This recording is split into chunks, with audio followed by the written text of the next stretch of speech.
Hey everyone, this is Mark Marble from the Lantern Cast, and we're going to try this again this time.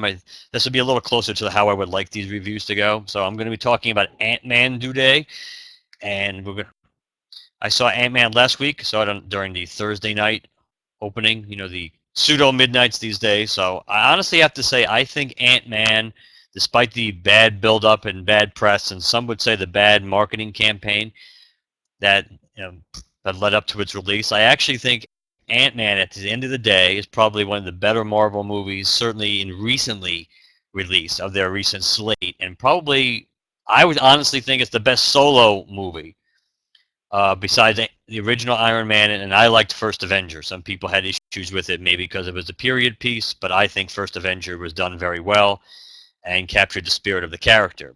So I think Ant-Man pretty much is the third best solo movie.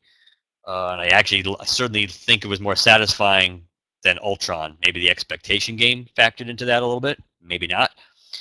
But I think it was really well done. I think the cast was exceptionally well picked. Paul Rudd really makes this movie. I know some people have said their decision, just the way they decided to scale this movie and kind of like, no pun intended, make it smaller was the key to its success. But I really think the casting was very important to this. Paul Rudd is very charismatic. He pulls this off, and he's very likable. Michael Douglas does a good job playing Hank Pym since they made their decision to make him older. And I think Evangeline Lilly was really good as Hope.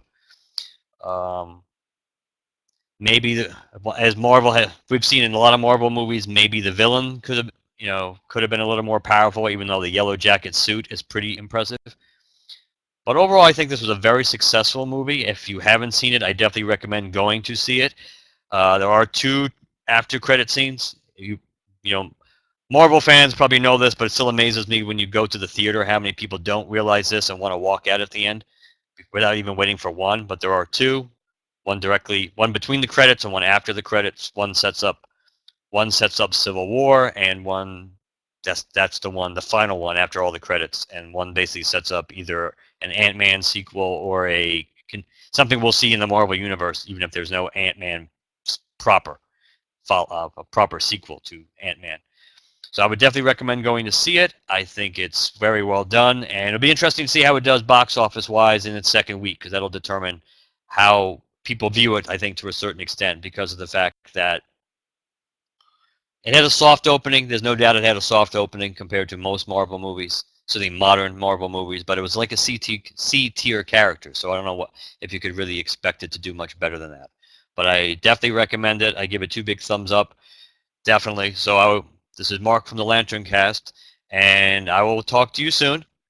I'm not sure which movie we'll do next, but I figured Ant-Man was certainly worth making the effort to do another video review. So I will talk to you guys